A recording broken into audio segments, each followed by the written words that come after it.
करते हैं फिर अल्टीमेटली एचसीएफ में देखो, एक इंपॉर्टेंट टॉपिक जो आपका था, एक था ऑन द जॉब ट्रेनिंग वाला क्वेश्चन, एक इंफॉर्मेशन वाला टॉपिक, एक आपका human capital and economic growth. तो क्यों human capital economic growth? Because इसमें दोनों आंसर है कि हाँ ह्यूमन कैपिटल होने से इकोनॉमिक ग्रोथ होना चाहिए, बट होगा जरूरी नहीं है। तो दोनों टॉपिक। और कौन सा 5 year plan talks about human capital formation? 7।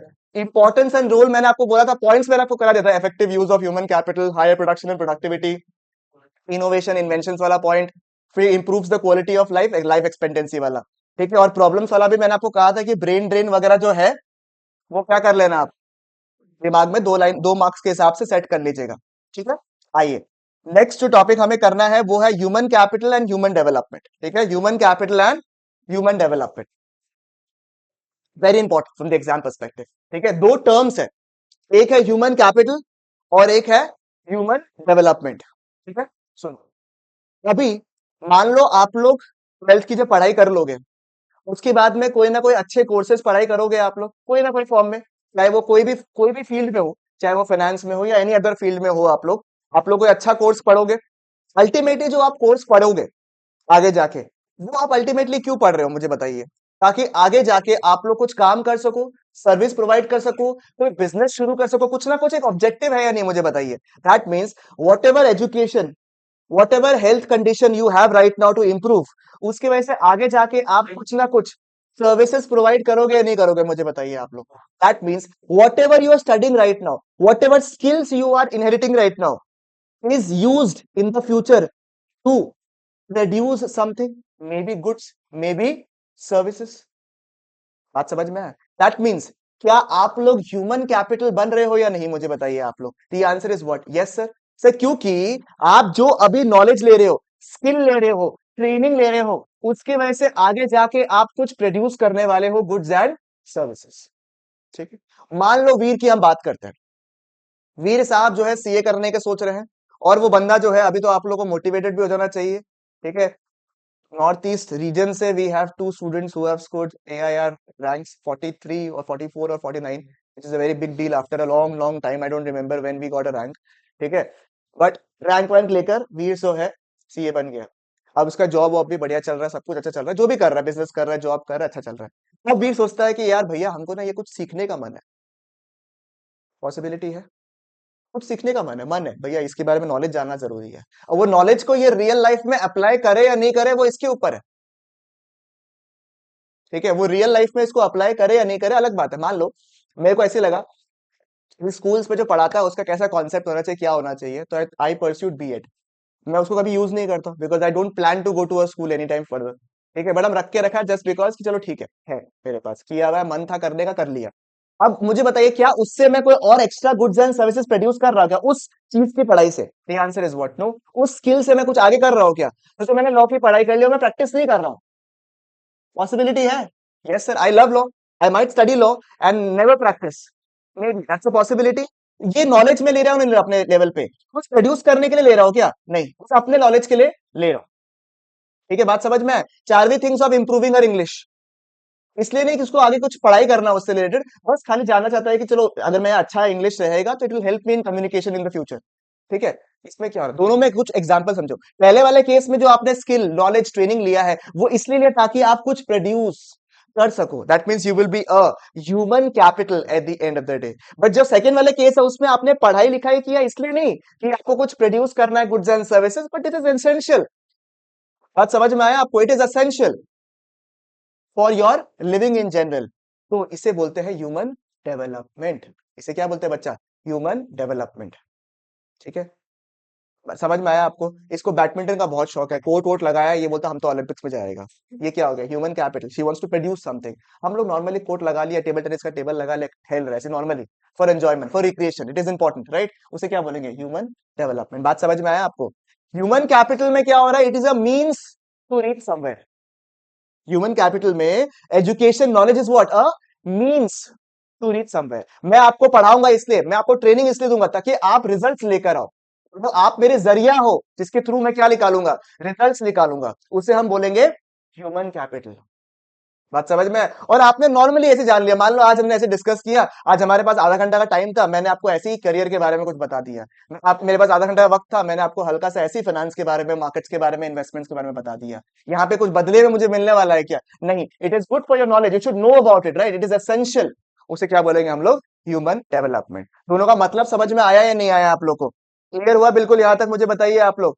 Absolutely fine. यहाँ पे देखो, human capital considers education and health as a means, ये जरिया है। It is what? A means और अ जरिया to increase what? Labour productivity. अरे लड़के लोग केस में होता है आदर्श, नॉर्मल है। लड़का लोग कैसे होता है, कोना होने लग जाता है, कुछ नहीं होता है। ठीक है, ये लोग होता है आपस में से छू भी जाता है ना, सॉरी। ठीक है, हम लोग सब वी आर नॉट अब, वी आर नॉट अपब्रन लाइक दैट। ठीक है, हम लोग को नॉर्मल है एकदम, धक्का मुक्का मारना ये सब, माना तो ऐसे है, साइडर है, तो वो सब नॉर्मल है। ये लोग केस में इट्स अ वेरी डेलिकेसी। ठीक है, आइए। It is a what? Means to what? Means to what? improve the labor productivity. On the other hand, हाँ पहले तुम खांसी, रिदम से खांसा था तुम, इसलिए खांसी नहीं आ रहा इस तरह। हमने वाला मीन्स तो इंक्रीज तो मेरे को एकदम चुप हो गया। ठीक है, बताइए। Human capital is what? It considers education and health as a means to increase the labor productivity. On the other hand, according to the human development, education and health are integral to human well-being. It is integral, it is important. बात समझ में आया आपको? चलेगा नहीं? बिल्कुल मुझे बताइए आप लोग। उसके वजह से कुछ नहीं होगा। It is what? A integral part of the human well-being. Number two, human capital treats human being as a means to increase what? Productivity. Any investment and education and health is unproductive as per the human capital concept if it does not enhance the output of goods and services. तुमने पढ़ाई किया, तुम practice नहीं कर रहे, तुमने law किया, तुमने प्रैक्टिस नहीं कर रहा, ह्यूमन कैपिटल के पर्सपेक्टिव से तुम क्या हो? अनप्रोडक्टिव हो। बट आपने लॉ की पढ़ाई की और मान लो आप लॉ की प्रैक्टिस कर रहे हो, आप डिफेंड कर रहे हो, तो आप क्या बन जाओगे? ह्यूमन कैपिटल बन जाओगे। According to human development, human beings are ends in themselves। अरे उसके लिए कुछ ऐसा नहीं कि आपने पढ़ाई किया बिकॉज आपको ये करना है, ये अपने आप में क्या है, आपस में क्या है, एंड है। Human welfare should be increased, ठीक है, through increase investments in education and health, even if such investments does not result in higher labour productivity. ये दोनों आपके एग्जाम के लिए बहुत ज्यादा इंपॉर्टेंट है। बात समझ में आया आपको? क्लियर है वैशाली जी? ठीक है, की बात है, यहां तक मुझे बताइए। तो ह्यूमन कैपिटल क्या है? मीन्स है। ह्यूमन डेवलपमेंट क्या है? अपने आप में एंड्स है। ह्यूमन कैपिटल एक्सपेक्ट करता है कि आप इंक्रीज करोगे क्या? Labour productivity. अगर आप नहीं कर रहे हो तो यह consider to be unproductive. Human development बोलता है कि आप अपने आप में एंड हो, आपका खाली काम क्या होना चाहिए? कि ह्यूमन वेलफेयर होना चाहिए। Your investments in terms of health and expenditure in education should be increase, ताकि आपका वेलफेयर हो सके। ठीक है, चलेगा? This is an important topic, exam के लिए बहुत अच्छा क्वेश्चन पूछता है। Human capital and human development are one and the same thing. True और फॉल्स, या फिर डिफेंड और रेफ्यूट। क्या लिखोगे? रेफ्यूटेड। ठीक है, नेक्स्ट, गवर्नमेंट इंटरवेंशन। ठीक है सर, गवर्नमेंट को ह्यूमन कैपिटल का डेवलपमेंट के लिए क्यों इंटरवीन करना है? एजुकेशन और हेल्थ में गवर्नमेंट को क्यों इंटरवीन करना है? गवर्नमेंट को बीच में क्यों आना चाहिए? और आप देखना, गवर्नमेंट है भी, चाहे वो हेल्थ में हो चाहे एजुकेशन में हो, वो किसी ना किसी तरीके से इन्वॉल्व है या नहीं है? आज पढ़ाएगा कोई, बट डॉक्टर्स का लाइसेंस कौन देगा? गवर्नमेंट देगा आपको। क्यों? Why is the government controlling these sectors, which is education and health? Number one, expenditure on education and health have a substantial long term impact. मान लो आज आपने कुछ भी चपड़ा पढ़ लिया, तो उसका फर्क तो आपको आज पता नहीं चलेगा, आगे जाके आप बोलोगे कि यार कुछ तो फायदा ही नहीं हो रहा है, कुछ काम ही नहीं आ रहा है उसका लेके। बात समझ में आ रहा है आपको की बात? It has what? A substantial long term impact. ठीक है, which can not be easily reversed. आज आपको कुछ मान लो कि दिव्यांश जो है, उस वो एक डॉक्टर के पास में गया, वो क्वालिफाइड डॉक्टर नहीं था। ठीक है, वो बोला मेरा नाक में दर्द हो रहा है, ठीक है, उसका कान सील दिया वो। ठीक है, उस समय तो उसको लगा कि ठीक है, मेडिसिन मेडिसिन लेके ठीक है। सब्सटेंशियली आप मुझे बताओ, वो डॉक्टर के पास जाएगा कि भाई तुमको अब सांस ही आना बंद हो गया है, तो दिक्कत होगा ही नहीं होगा? मुझे बताइए। और क्या इसको रिवर्स करना इजी है क्या? पाका थोड़ी ना लगाया कि सील को खोल देगा खाली। समझ में आया आपको? तो it cannot be easily reversed. Number two, अरे लगाया नहीं, ऐसे बता रहे हैं। ठीक है, देख और रहा है Adarsh. Next, individual consumers of this services do not have complete information. आपको ऐसा फ्लैशी फ्लैशी दिखाएगा कि सब कुछ चंगा सी। हमारे इंस्टीट्यूट में आ जाओ, हमारे कॉलेज में आ जाओ, देखो देश के सारे लोग यहीं पे हैं, बट आपको तो सच्चाई नहीं पता। ठीक है, आप देखोगे अरे बाप रे बाप, इस कॉलेज में तो ये रैंकर्स बने हैं, फिर वो कॉलेज आगे जाओगे देखो तो अरे इसमें भी वही है। वो बोलेगा नहीं नहीं नहीं, एक्चुअली क्या है, एक सब्जेक्ट का एक पार्ट हम उसे पढ़ा, बाकी वो लोग वहां से पढ़ा। तो ये सब होता है ना, the poaching of the toppers and all. आप मुझे बताइए, इंडिविजुअल एज अ कंज्यूमर क्या आपको पता चल सकता है कि क्या होगा? आप मुझे बताइए। ठीक है, अच्छा, आपको पता है क्या, जैसे ये ना, जैसे बोलना नहीं चाहिए, कोर्स का डिफिनेशन होता है थोड़ा सा, ठीक है, बट क्या फर्क पड़ता है? ठीक है, जैसे ये होता है बहुत सारा एमबीए कॉलेजेस में, तो क्या एमबीए कॉलेज को स्टैंडर्ड तो मेट करना ही पड़ेगा कि आप क्यों देगा मेरे को 40 लाख रुपए? तो I have to give you an ROI ना। ठीक है, अभी तो क्या छोटा मोटा इन्वेस्टमेंट लग रहा है आपका, तो इतना फर्क नहीं पड़ रहा, शरीर में लगता नहीं है।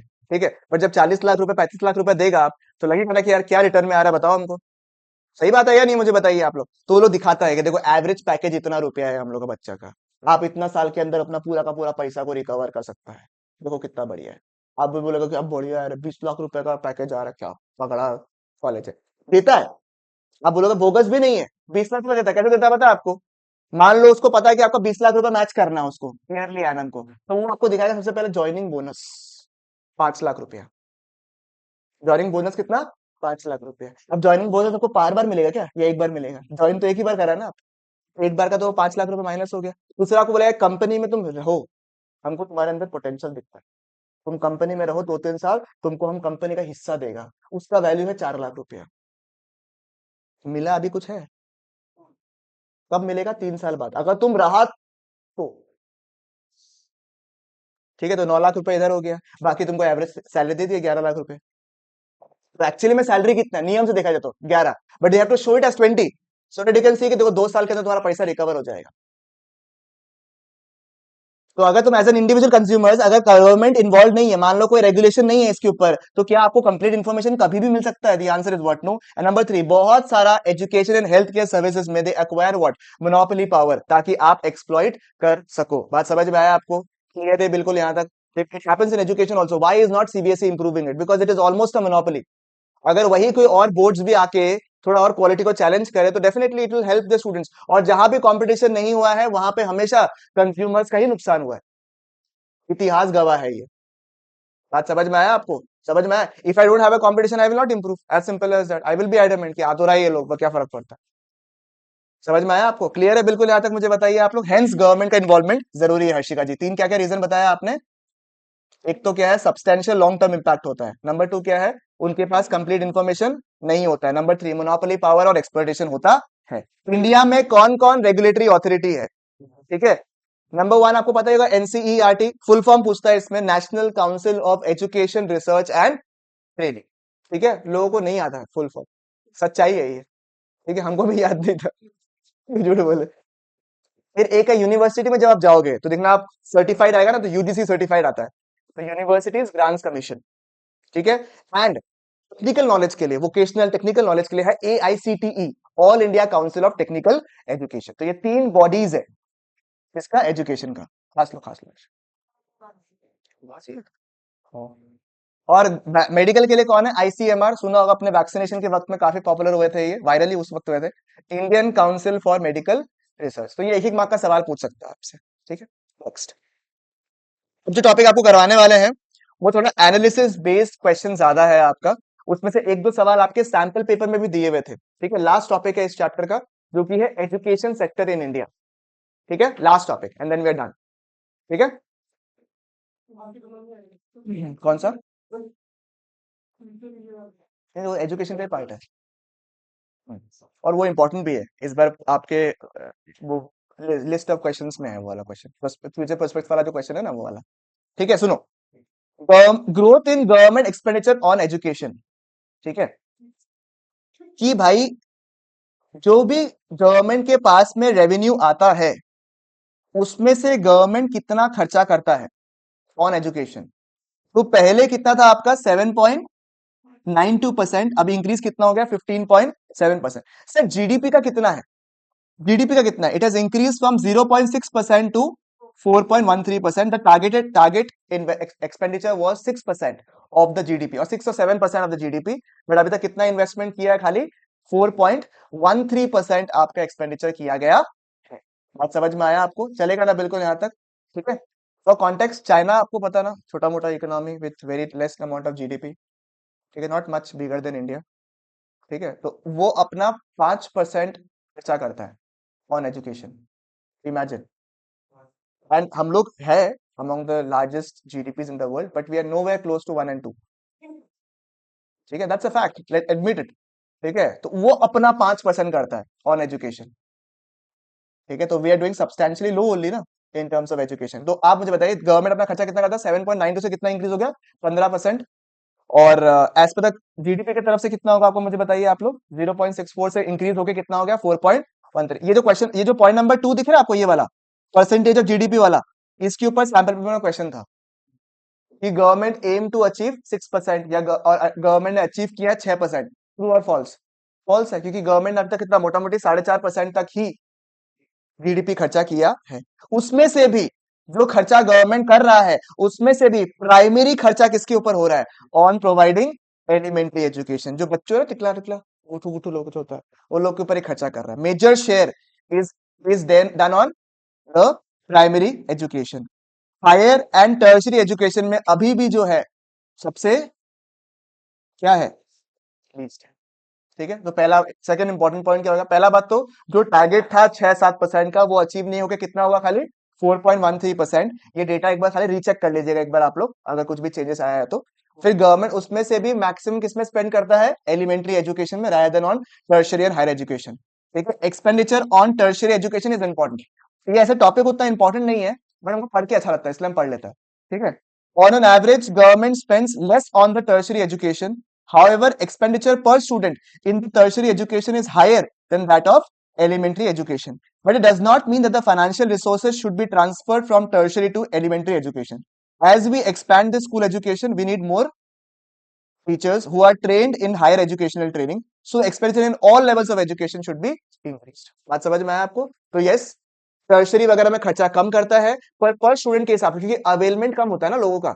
एलिमेंट्री में तो क्या अच्छा खासा लोग रहता है, फिर धीरे धीरे जब हायर एजुकेशन आता है तो कम होते रहता है। तो इस वजह से जितना खर्चा कर रहा है उस हिसाब से पर स्टूडेंट के हिसाब ज्यादा खर्चा कर रहा है, बट ओवरऑल सारे लेवल पे खर्चा करना जरूरी है। अब पॉइंट नंबर 3 आपके लिए रेलेवेंट है, बिकॉज सेकेंड टॉपिक में से कोई सवाल नहीं बन रहा। आप देखो एक बार नॉर्मली सिर्फ एक ही सवाल क्या बन रहा है कि हायर एजुकेशन के कंपैरिजन में टर्शियरी एजुकेशन में खर्चा ज्यादा करता है। तो आप बगल में लिख सकते हो वहां पे, ठीक है, कि higher amount is spend on elementary education in comparison to what? Tertiary education, but the per student expenditure is higher on where? Tertiary में। तो ये लिख लो वहां पे, काम करो आप लोग, क्योंकि ये सभी टॉपिक आपको एक्सट्रैक्ट करना है, याद नहीं करना है ऐसा पॉइंट्स को। पहला वाला मैं 4.13 मार्क कर लूं, टारगेट कितना था मुझे बताओ? पीछे लिखा हुआ तपास मजुमदार वाला जो है ना, कितना था? 6% ना। तो यहाँ पे लिख दो टारगेट, बगल में लिख दो 6% का। यहाँ पे ट्राई करो लिखने का आप लोग भी। ऋषभ तुम हमको क्या दिखाने की कोशिश कर रहा है? हमको बताओ बगल। तुम्हारा बाल दिखाने की कोशिश कर रहा है, चूल दिखाने की कोशिश कर रहा है, माथा में तुम्हारा सीलिंग है वो दिखाने की कोशिश कर रहा है, क्या?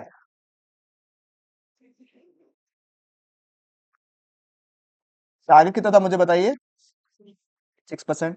फिर एलिमेंट्री एजुकेशन में यहाँ पे बगल में लिख लीजिए, expenditure on elementary education is higher than that of higher and tertiary education.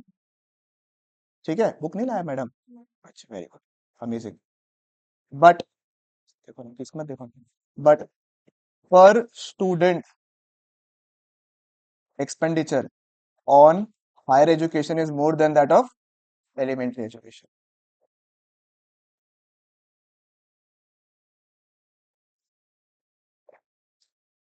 उसमें भी उतना ही है कि संदीप को भी उतना ही दिया हुआ है डेटा?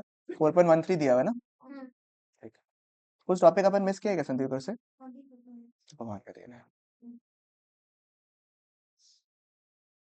हो गया। नेक्स्ट, जो आपके सवाल में पूछ सकता है एग्जाम में, देखो अब अलग अलग स्टेट भी अपने अपने कैपिटल का जो एक पोर्शन होता है ना, वो खर्चा करेगा एजुकेशन में। कुछ स्टेट्स जो है अपना कैपिटल का अच्छा खासा पोर्शन खर्चा करता है, ठीक है, पर कैपिटल एक्सपेंडिचर जो है हाई करता है, और कुछ स्टेट्स बहुत कम करता है। जैसे एग्जांपल हिमाचल प्रदेश में कितना है? 34,561 rupees per capita education expenditure, और बिहार में कितना है? 4,088 है। तो हिमाचल प्रदेश में जो per capita expenditure on education है वो हायर है, वे टू हायर है than in comparison to Bihar. तो दो डिस्पैरिटीज, हाईएस्ट किसमें, मतलब हाईएस्ट तो नहीं, मतलब हायर में किसमें है? हिमाचल प्रदेश में, और लोअर वर्ग किसमें आता है? बिहार में। ये भी आपका 1 से 2 मार्क का सवाल पूछ सकता है आपको। तो मैं जितना भी आपका 1 मार्क 1.5 मार्क का सवाल बन सकता है इसमें से वो बताता हूँ आप लोग को यहाँ पे। नेक्स्ट, ठीक है, चलो ये तो डिस्कस हमने ऑलरेडी कर लिया है, अगर कोई याद होगा। इन एडिक्वेट एक्सपेंडिचर ऑन एजुकेशन, हमने टारगेट कितना किया था मुझे बताइए, 6% का। और अभी तक खर्चा कितना किया खाली हमने, 4%, वो भी 40 साल पहले किया था एजुकेशन कमीशन ने। ठीक है, ठीक है ना। एक खाली मार्क कर लो एजुकेशन कमीशन वाला, कि ये टारगेट सेट कौन करता है, एजुकेशन कमीशन, 1 मार्क का। आप लोगों के लिए G20 समिट का क्वेश्चन इंपॉर्टेंट, मैं पहले बता देता आप लोगों को, ठीक है। G20 summit will be linked with sustainable development वाला चैप्टर, इलेक्शंस का impact on the government budget, ठीक है, ये 2 टॉपिक। और क्या हो सकता है, रशिया यूक्रेन वॉर के हिसाब से भी हो सकता है कुछ, सप्लाई वाला केस में। एग्रीगेट डिमांड की कॉन्टेक्स्ट में अगर तगड़ा क्वेश्चन बनाना है उन लोग को, तो ये कर सकता है कि रशिया यूक्रेन वॉर के चक्कर में हमारा इंपोर्ट्स कम हो गया, उसकी वजह से कौन सा सिचुएशन क्रिएट हो सकता है ऑन द एग्रीगेट डिमांड, ठीक है। एंड टैक्सेबिलिटी, ये 4 चीज के ऊपर हम लोग तैयारी करके रखेगा। जो रेलेवेंट नए नए टॉपिक्स होता है ना, जो आसपास में दिखता है आपको, उसके ऊपर सवाल 1 या 1.5 आता है, आप सैंपल पेपर देखना उसमें भी है, ठीक है। वेरी गुड, ठीक है। Next, provision for free and compulsory education, इसको स्टार मार्क कर दीजिए। Provision for free and compulsory education, जो ये मिड डे मील स्कीम, जो बच्चों को पढ़ाई का फ्री का सिस्टम दिया है, उसका एक कमिटी था, उसका नाम था पास Majumdar committee, appointed by the Indian government in the year 1999। So correct कर लीजिएगा, किताब में आपने ठीक नहीं किया तो 1998 लिखा हुआ होगा, इसको 1999 कर लीजिए। समझ में आया भूमि जी को, समझ में आ रहा है या नहीं आ रहा है? करेक्ट कर रहा है तो पेंसिल क्या है तुम्हारा हाथ में, कर दी, अरे बाप रे बाप। 1999 में एस्टेब्लिश किया था, एस्टिमेट किया था expenditure of around 1.37 lakh crore over 10 years. ठीक है, आप लोग खांसी का आवाज आ रहा है क्या? बहुत ही खराब माइक है फिर। ठीक है, to bring all Indian children in the age group of 6 to 14 under the purview of school education. ठीक है, इसको ब्रेक कर दो फटाफट। सबसे पहले आप लोग वहां लिख लो तपास मजुमदार, मार्क कर लीजिए, कमिटी। ठीक है, तपास मजुमदार कमिटी, इधर ही बगल में लिख लो आप लोग, कितना एक्सपेंडिचर एस्टिमेट किया था, एस्टिमेटेड एक्सपेंडिचर 1.37 लाख सीआर ना। कब हुआ था, 1999 में। किस चीज के लिए, कि 6 से लेके 14 का एज का फ्री एंड कंपल्सरी एजुकेशन हो सके। ठीक है, I am preparing for the worst bits for you all. फिर अगर लेतरा पेपर आएगा तो कैसा आएगा, चलेगा ना? गाली जी क्लियर हो गया बढ़िया से एकदम, तो लिख क्यों नहीं रहा कुछ भी तुम, पहले लिख लिया, समझदार है तुम भी। नेक्स्ट, समझ में आया आपको? ये जो केस है, देखो ये वाला जो क्वेश्चन दिख रहा है आपको, ये वाला एजुकेशनल अचीवमेंट्स इन इंडिया, इसके ऊपर आप लिख लो बगल में analysis based question. Only one question you have for analysis based, इसमें जो आपको करना है, इसमें वही लिखा हुआ देखो, एडल्ट लिटरेसी रेट क्या है, प्राइमरी कंप्लीशन रेट क्या है, और यूथ लिटरेसी रेट क्या है, नीचे में सारा डेटा आपको दिया हुआ है यहाँ पे। ठीक है, याद नहीं करना है आपको ये डेटा, सिर्फ एनालिसिस के हिसाब से आप क्या लिखने वाले हो, आप वहां पे लिख लो कि 3 से 4 मार्क के लिए मैं क्या लिखूंगी अगर ये क्वेश्चन आ गया तो।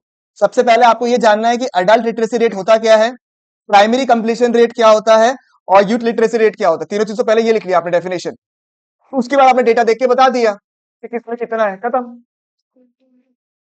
ठीक है, चलेगा। नेक्स्ट, वेरी वेरी इंपॉर्टेंट, आप एक्सपेक्ट कर सकते हो इसको 24-25 वाले पेपर में। ठीक है, future prospects in educational sector. ठीक है, क्या फ्यूचर प्रोस्पेक्ट रहेगा आपका एजुकेशन सेक्टर, उसके उसी के साथ में आपका ये टॉपिक भी क्या हो जाएगा, समाप्त हो जाएगा आपका। सबसे पहले education for all, future prospect क्या है एजुकेशन का, सबसे पहले education for all still a distant dream. हाँ, हमने एक्सपेंडिचर बढ़ाया है, बहुत कुछ कंपलसरी एजुकेशन भी किया है, पर अभी तक भी हम लोग 100% लिटरेसी में पहुंच नहीं पाए हैं। ठीक है, the literacy rate for both the adults as well as the youth has increased, however the absolute number of illiterates is still as much as the India's population was at the time of independence. ठीक है, in 1950 it was noted that directives of the constitution that the government should provide free and compulsory education for all children from the age of 6 to 14. Had it been done, we could have achieved 100% literacy by now, but हमने अभी तक achieve किया नहीं। Next, gender equity better than before, इसके ऊपर जो है ये 2 and 3, ठीक है, ये आपके लिए है। उसमें से भी अगर मैं बोलूंगा, ये फ्यूचर प्रोस्पेक्ट में भी अगर एक टॉपिक पे बोलूंगा इंपॉर्टेंट है 2 से 3 मार्क का, तो वो ये वाला है, बेटी पढ़ाओ बेटी बचाओ वाला। मैंने उल्टा बोल दिया मैंने, ठीक है, समझ में आ गया ना आपको? ठीक है, आइए पहले जेंडर इक्विटी पढ़ा जाता है। The differences in the literacy rate between the males and the females are narrowing. It indicates a positive development in gender equity. However, women education needs to be promoted. उससे क्या होगा, आपका economic independence आएगा। अगर women कमाएगा खुद से तो एक इकोनॉमिक इंडिपेंडेंस रहेगा और एक social status of the women बढ़ेगा। नो डाउट, देखो सीधी सी बात है, आप जितने भी अच्छे हो, बट अगर आप उतने पढ़े लिखे नहीं हो आज के डेट में, मैं आप लोग के जनरेशन में बोल रहा हूँ, not our mothers and our fathers, ठीक है, I am just saying your generation. खुद सोचो कि डू यू बिलीव कि आप किसी का सुन लोगे चला के? The answer is what? No, आप नहीं सुन पाओगे। That's a fact. कि क्यों पढ़ना जरूरी है आप लोग को, आप समझ नहीं रहे हो बात को। ठीक है, आपको लग सकता है कि कंफर्टेबल रूट है, क्यों पढ़ना है मेरे को, हम अच्छा खासा फैमिली में है। एक बार सोचो ना, माइंडसेट अगर ऐसा है आपका, but will you be able to serve as much as your mothers are doing right now? The answer is what? No. Will you be able to listen? नहीं। और अभी के टाइम में life is about equality. You don't want to be like this, in fact you want to be like this, कि थोड़ा रुपया हम आपको दे देता है। I mean this, who does this now, ना क्यूआर दो, ऐसे ट्रांसफर कर देते हैं, है या नहीं? एक समझ में आया आपको? And to be very honest, this is a very personal thing that I tell you, ठीक है, to be very honest, you also deserve that you give a very good life to your parents also. सही बात है या नहीं, मुझे बताइए? Even if after you get married also, to be very honest, they have worked very very hard for you, so you also deserve their good retirement plan. Give, send them abroad, कहीं भेजो अपने पैसे से। They can afford it right now also, I know it, but you have to send them, you have to make them travel, or maybe do something for them. वो एक अलग ही feeling है भाई। बात समझ में आया आपको? नेक्स्ट, ये टॉपिक समझ में आ गया। अच्छा, इसके लिए क्या करना पड़ेगा, ऑब्जेक्टिव्स क्या था इनिशिएटिव्स के लिए? काफी सारा वेलफेयर स्कीम्स निकाला गया था 2015 में। अच्छा सॉरी, माफ करना, economic independence and social status लेकर आया गया था। Number 2, women education makes favourable impact on the fertility rate and the health care of the women and children. भाई आप लोग को नॉलेज रहेगा तो आप लोग के लिए इन जनरल आपका हेल्थ वगैरह भी सही से रहेगा, फर्टिलिटी रेट्स भी क्या रहेगा, सही रहेगा, ठीक है, चलेगा। But what is important is Beti Bachao Beti Padhao. ये कैंपेन लॉन्च कब हुआ था? 2015 में, by the Indian government to generate awareness and to improve the efficacy and the efficiency of welfare services intended for girls. Objectives were clear, prevention of gender biased sex selective elimination. ठीक है, ये आज भी होता है कि अगर कोई लड़की पैदा होगा तो उसको बम कर दिया जाता है, very bad word but it's true, ये चीज ना हो उसके लिए आया था। Number 2, ensuring survival and protection of the girl child. Number 3, ensuring education and participation of the girl child. ये 3 पॉइंट है जो 3 मार्क के लिए इंपॉर्टेंट है, खत्म नहीं हुआ है। समझ में आया आपको? ये 2 पॉइंट को एक बार प्लीज अभी आप लोग पढ़िए और याद करने की कोशिश करिए। जेंडर इक्विटी वाला पॉइंट और बेटी बचाओ बेटी पढ़ाओ कैंपेन कब आया था? 2015 में, ताकि जो है एफिशिएंसी बढ़ सके किसका, welfare for the girls in India. बात समझ में आया आपको? क्लियर है बिल्कुल? यहां तक मुझे बताइए आप लोग, ठीक है। 3 बेनिफिट्स है, क्या क्या? Gender based sex selective elimination हो सके, survival and protection of the girl child, and number 3, ensuring education and participation of the girl child. अगर आज मुझे खांसी आया तो सबका कहते तुम लोग होगा, मैं बता रहा हूँ, ऑनलाइन वाला लोग भी होगा, अगर तुम लोग खांसा है तो वहां से। समझ में आया आप लोग को? नेक्स्ट, नीचे देखो, एक्स्ट्रा डिस्कशन में आइएगा, सारे क्वेश्चन ही वैसे तो टू बी वेरी ऑनेस्ट, उसमें से question number 2 is important for you, इसीलिए करवा रहे हैं आपको। मेंशन 2 गवर्नमेंट ऑर्गेनाइजेशंस, पता ही आपको हेल्थ एंड एजुकेशन के लिए, आईसीएमआर सुना होगा आपने, मिनिस्ट्रीज ऑफ हेल्थ एजुकेशन में आप लोग एनसीईआरटी, सीबीएसई, यूजीसी सबका नाम ले सकते हो। तो क्वेश्चन नंबर 1 इजी है। नंबर 3 में पहले आइए, human capital benefits only the owner and not the society, true और फॉल्स? फॉल्स, क्योंकि सर ये एक सोशल ऑब्जेक्टिव भी पूरा करता है, ये प्राइवेट बेनिफिट्स तो देता ही है, साथ में सोशल ऑब्जेक्टिव भी पूरा करता है। बात समझ में आया आपको? क्लियर है बिल्कुल? यहां तक मुझे बताइए आप लोग, एब्सोल्युटली क्लियर यहां तक? ठीक है, तो इसका 2 मार्क या 3 मार्क का आंसर रेडी करना है आपको, ठीक है। Next, difference between human capital and human development हो जाएगा, डिफेंड और रेफ्यूट वाला, ठीक है। नेक्स्ट, ये आप लोगों को पढ़ना है। Question number 2, there is a downward trend in the equality of worldwide with a rise in the average education levels। ये करेक्ट है या फॉल्स है? पहले तो 0.64% था, अभी इंक्रीज करके कितना कर दिया, 4.13। The statement is correct. Labor skill of an educated person is more than that of uneducated person, which enables him to generate more income than the uneducated person. The higher income earning capacity and greater acceptability of modern techniques raise the standard and equality of the living. As the result, the gap between the rich and the poor is what? Slowly narrowing. It's a false thing, but it is it. ठीक है, समझ में आया आपको? चलेगा? With that आपका human capital formation जो है पूरी तरीके से समाप्त हो गया है. I will give you 5 minutes. ठीक है, 11:37 हुआ है. इनफैक्ट 3 मिनट दूंगा मैं आप लोग को. 11:40 तक मैं आपको समय दे रहा हूँ. एक बार चैप्टर घुमा लो, फिर संदीप भाई निकालेंगे, क्वेश्चंस खत्म करेंगे and then chapter is over. 10:37. मेरा मुंह से बहुत कुछ निकल जाता है यार.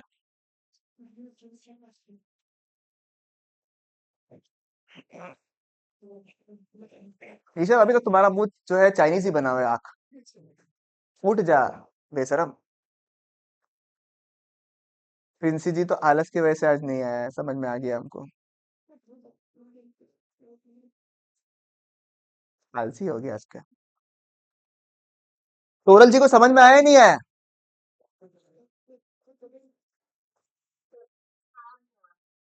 अच्छा, तो याद वाद कर लिया या नहीं कर लिया तुम?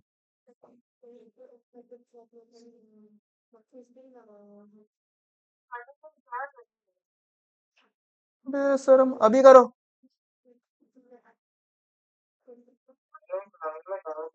किसको लाइन मारा तुम? हाँ बताओ.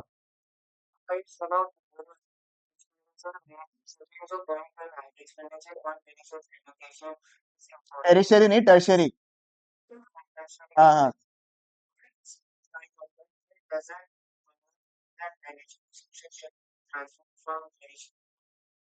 टर्शरी एजुकेशन में क्या बोल रहा है कि पर एजुकेशन एक्सपेंडिचर जो है ना थोड़ा सा हाई है in comparison to per expenditure education on elementary education. इससे तो दिखता यही है ना कि पर बच्चा के ऊपर गवर्नमेंट ज्यादा खर्चा कर रहा है on higher and tertiary education. बराबर.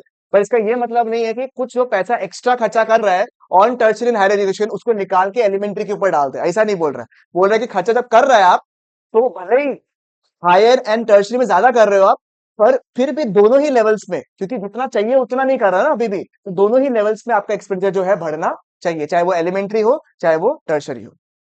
ठीक है. ठीक है, फर्स्ट क्वेश्चन आपको मैंने ऑलरेडी बुक में करवा दिया. Human capital benefits only the owner and not the society. Defend और refute. It is refuted. Human capital benefits not only the owner but also the society in general. ठीक है. वो उसके बाद में वही लैंग्वेज लिखा हुआ है, याद है? Educated person can take up a better decision in the democratic process. उनके डिसीजन और वाइज होगा in comparison to an uneducated person. Healthy इंसान जो है वो अनइंटरप्टेड सप्लाई ऑफ लेबर कर पाएगा in comparison to a unhealthy person. फिर education contributes to economic growth. Do you agree? या क्या हुआ? यहीं पे है.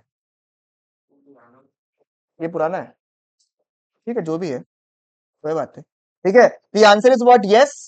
और इसमें आप नो भी लिख सकते हो कि ग्रोथ की वजह से यस हायर अर्निंग कैपेसिटी होगा, सोशल स्टैंडर्ड होगा, बेटर चॉइसेस ऑफ लाइफ होगा, सब सही है. बट मेजरमेंट करना थोड़ा सा डिफिकल्ट है. Next. How does the expenditure on migration is a source of human capital formation. ये आपको आता है? माइग्रेशन जब करेगा तो एनहांस्ड अर्निंग्स होगा, और जो एनहांस्ड अर्निंग्स है, जो कॉस्ट ऑफ माइग्रेशन है, उससे ज्यादा का आपका क्या होता है? एनहांस्ड अर्निंग्स होता है. क्लियर है बिल्कुल? यहां तक मुझे बताइए आप लोग. ठीक है. Next. Cause and effect relation between human capital and economic growth can be easily proved. The answer is what? Incorrect. इसको स्टार मार्क करें ना क्वेश्चन नंबर 4 को. ये रीड करना है आपको. क्वेश्चन आसान है, बट क्वेश्चन थोड़ा अलग है. ये कौन सा टॉपिक हो गया आपको पता है क्या? वही वाला, ह्यूमन कैपिटल इकोनॉमिक ग्रोथ वाला. ठीक है. Next. How can the productivity of human resources be increase. चलो ठीक है, तो क्वेश्चन नंबर 6 को मार्क करो. और भी क्वेश्चन है क्या? ये पकड़ो तो एक बार. हाँ, एक बार रुको. लास्ट लास्ट क्वेश्चन क्या है? हाँ, ये क्वेश्चन कर रहा है. On job training question number 7 जो है आपका हॉट्स में, उसको आप मार्क करके रखो, क्योंकि ना वो ऐसे इजी क्वेश्चन है बिल्कुल. क्वेश्चन नंबर 7, बट वो क्या था? केस स्टडी बेस्ड, जो मुझे ऐसा लगता है कि अभी का ट्रेंड है क्वेश्चन आने का. जैसे वो जो राबिया वाला क्वेश्चन है वो ऑन द जॉब ट्रेनिंग का क्वेश्चन है. हाँ, 4, 6 और 7. अब इसे जो 7 पूछा ना, उसी का केस स्टडी बेस्ड क्वेश्चन बन के दूसरा भी आ सकता है आपको. 7 जो है ना, 7 वो कब एग्जाम में आया हुआ है? सैम्पल पेपर में दिया हुआ. मतलब ये बहुत इंपॉर्टेंट है, इसको स्टार मार्क करो 7 वाला को. उस टाइप का क्वेश्चन बन के आ सकता है आपका. या तो पिक्चर बेस्ड क्वेश्चन या तो केस स्टडी बेस्ड क्वेश्चन, उस सबसे आ सकता है। फिर एनसीईआरटी वाला तो खुद कर लोगे ना, role of education, role of investment, on job training वाला क्वेश्चन है, डायरेक्ट डायरेक्ट क्वेश्चन ही दिया हुआ है इसमें तो। Problems of human capital formation, question number 20 mark कर लो इसमें। क्वेश्चन नंबर 12 जो है, देखो एक बार को, क्वेश्चन नंबर 1 आपको आता है, दरकार नहीं है, 2 आता है आपको, नहीं नहीं, गाइडलाइंस टू एनसीईआरटी। 3 आता है क्या आपको? रीजनल डिस्पैरिटीज है क्या एजुकेशन में? हिमाचल प्रदेश का 34,000 का है per capita expenditure on education, और बिहार का bring out the difference, question number 4 is bring out the difference between human capital and human development, आता है? तो कट कर दो, सब नहीं चाहिए करने का, दरकार नहीं है, क्योंकि डायरेक्टली नोट से आ जाएगा आपका ये वाला टॉपिक्स। फिर human development is a broader term in comparison to human capital, almost a similar question. फिर what factors contribute to human capital formation, ये अल्टीमेटली सोर्सेज ही है, तो सोर्सेज के बगल में लिख लो फैक्टर्स, कि अगर हमारे पास फैक्टर्स पूछा या फिर सोर्सेज पूछा, बात बिल्कुल सेम है। फिर ऑर्गेनाइजेशंस वाला पॉइंट जो है, ठीक है, वो ऑर्गेनाइजेशंस पूछा है फॉर हेल्थ एंड एजुकेशन, तो वो यूजीसी, एआईसीटी, वो सब सारा आ जाएगा आपका। फिर सोर्सेस पूछा है हेल्थ इंफ्रास्ट्रक्चर और एक्सपेंडिचर ऑन माइग्रेशन के ऊपर अलग से। फिर क्वेश्चन नंबर 12 जो है,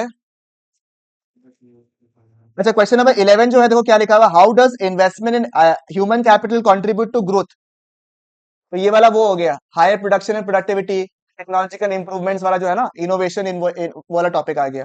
12 जो है ऑलरेडी हमारे बुक में है, बैक क्वेश्चन में 12 डाउनवर्ड ट्रेंड वाला। फिर 13 14 दरकार नहीं है। 15 मैंने आपको लिखवा दिया, ऑन द जॉब ट्रेनिंग, ठीक है। 16 भी आपको आता है, relation between human capital and economic growth. 17 भी आता है आपको, ठीक है। आप 17 में क्या करो, मेरे बुक में मार्क कर लो, need for promoting women education in India, कौन सा पॉइंट है ये? और फ्यूचर प्रोस्पेक्ट का पॉइंट नंबर बी, नंबर 2, उसे मार्क कर लो, एनसीईआरटी बोल के लिख लो। हाँ उधर ही उधर ही, अच्छा निकालो। जो आपने 3 पॉइंट बताया ना फ्यूचर प्रोस्पेक्ट का, उसका पॉइंट नंबर 2 एनसीईआरटी में दिया हुआ है। हाँ जेंडर इक्विटी वाला। नेक्स्ट, गवर्नमेंट इंटरवेंशन में जो है, क्वेश्चन नंबर 18 जो है, उधर में लिख के रखिए, जो नीड फॉर गवर्नमेंट था ना, गवर्नमेंट इंटरवेंशन वाला, वो एनसीईआरटी बगल में लिख लो आप लोग। फिर main problems of human capital जो है, वो भी एनसीईआरटी में आया हुआ है। एंड क्वेश्चन नंबर 20 जो है, वो भी कौन सा पता है आपको, कि गवर्नमेंट को क्यों इन्वॉल्व है, तो 20 और 18 सेम टाइप का क्वेश्चन है, ठीक है। अब एमसीक्यूज कर लो ना एक बार फटाफट, एमसीक्यूज कर लो और असर्शन रीजनिंग कर लो, बस हो जाएगा। Again long type questions, not much asked. आप लोग बैक क्वेश्चंस जो है, एक बार आप लोग 1 मार्क का क्वेश्चन मैं डिस्कस नहीं कर रहा हूँ एक बार के लिए आपके साथ में, मैं बैक क्वेश्चंस में एक बार आ गया हूँ, ठीक है। मैं बस डिस्कस कर रहा हूँ आपके साथ में कि आपको आता है नहीं आता। नंबर 1 पूछा है, what is the meaning of human capital, पढ़ने की रिक्वायरमेंट है, हाँ। फिर expenditure on information, question number 2 पूछा है, human capital gives birth to innovation, invention, technological improvements, अच्छा उसमें मार्क करके रखो। तो इकोनॉमिक ग्रोथ वाले पॉइंट में जाइए एक बार, वो जो है ना ह्यूमन कैपिटल इकोनॉमिक ग्रोथ वाला जो पॉइंट है, उसमें पॉइंट नंबर 2 जो है, या फिर बेनिफिट्स ऑफ ह्यूमन कैपिटल में जो टेक्नोलॉजी वो है ना, इनोवेशन इन्वेंशन वाला पॉइंट में, उधर बगल में लिख के रखो। तो सीबीएसई 2020, उसको भी 2 मार्क के लिए रेडी करके रखो। बेनिफिट्स पे भी लिख के रखो, देखो बेनिफिट्स में नेक्स्ट पन्ना, रानी, हाँ उसमें ही होगा ना इनोवेशन, पॉइंट नंबर 5, उसमें मार्क करके रखो, क्योंकि ये सब याद रहता नहीं है, अलग से इसके ऊपर ध्यान नहीं रहता है, ठीक है। फिर उसी में मार्क करके रखो हायर प्रोडक्शन एंड प्रोडक्टिविटी वाला पॉइंट भी, ये दोनों का लैंग्वेज अंदर से याद करना है। फिर how does education contribute to education growth, हो जाएगा। Meaning of human capital formation, government कितना खर्चा करता है on the tertiary education is important, human capital creates both private and social benefits, इसके ऊपर भी मार्क करके रखना, ठीक है। सोशल एंड प्राइवेट बेनिफिट्स वाला के ऊपर 2 3 बार क्वेश्चन रिपीट हुआ, देखो हॉट्स में भी दिया हुआ है। फिर एक्सपेंडिचर और माइग्रेशन, माइग्रेशन को मार्क करके रखो ना, एक्सपेंडिचर और माइग्रेशन के ऊपर रिपीट क्वेश्चन है, ऑन जॉब ट्रेनिंग और माइग्रेशन, ये दोनों का लैंग्वेज कोशिश करना आपको रखने का। मैंने पहले भी बोला था आप लोगों को, वैसे तो आउट ऑफ द 4 ये दोनों में ज्यादा क्वेश्चंस पूछा जा रहा है। माइग्रेशन में क्या आपको केस स्टडी बना के पूछ सकता है कि पीपल आर मूविंग फ्रॉम से टियर 2 टू टियर 3 सिटीज, ये क्या है, और उसके बाद 2 मार्क का जितना आपको आंसर लिखना पड़ेगा। फिर ऑन जॉब ट्रेनिंग, फिर expenditure, explain how the investment in human capital contributes to the growth of the economy. 11th mark करो तो बैक क्वेश्चन सीबीएसई का, सॉरी संदीप का क्वेश्चन नंबर 11। बाकी और क्या दिया हुआ है? वुमेन एजुकेशन, तो ये तो हमने ऑलरेडी मार्क करा दिया। कब आया एग्जाम में? तो ये भी आपके लिए इंपॉर्टेंट है। सैंपल पेपर या मेन पेपर? CBSE paper. और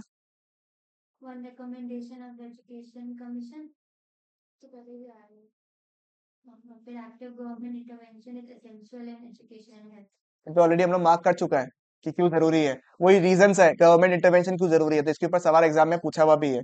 लॉन्ग टर्म तो कुछ आया है क्या क्वेश्चन? लॉन्ग टाइप में तो कोई क्वेश्चन आया नहीं है, ठीक है, दरकार नहीं है करने का, फिर रिक्वायरमेंट नहीं है। ठीक है, आप लोग खाली स्टेटमेंट बेस्ड क्वेश्चंस जो है, एक काम करो ना, एमसीक्यूज घर पे कर लोगे, ठीक है, आप असर्शंस और स्टेटमेंट बेस्ड कर लो खाली बस, और एमसीक्यू घर पे कर लेना। ठीक है, you have to write 10 questions. 10 नहीं, 8 लिखना पड़ेगा। और उसमें से ऑन जॉब ट्रेनिंग लिखा हुआ है आपका, माइग्रेशन लिखा हुआ है क्या आप लोग का? माइग्रेशन नहीं लिखा हुआ तो माइग्रेशन लिख लेना। फिर ह्यूमन कैपिटल इकोनॉमिक ग्रोथ वाला पॉइंट कि कैसे इंपैक्ट करता है, वो वाला पॉइंट। वुमेन हेल्थ वाला जो पॉइंट है, वो जो लास्ट वाला पोर्शन है वो। बस हो जाएगा, इतना सही है। एक दो क्वेश्चन जो रिपीट हुआ है बार बार, वो सिर्फ देख लेना एक बार के लिए बस। फिर जैसे दो तीन क्वेश्चन है ना, डाउनवर्ड ट्रेंड वेंड जो है, जिसका आपको क्वेश्चन को बनाना पड़ता है, वो सब खाली देखना पड़ेगा। तो ह्यूमन कैपिटल में कॉन्फिडेंस आ रहा है that if you give one more time, then I think human capital formation will be done.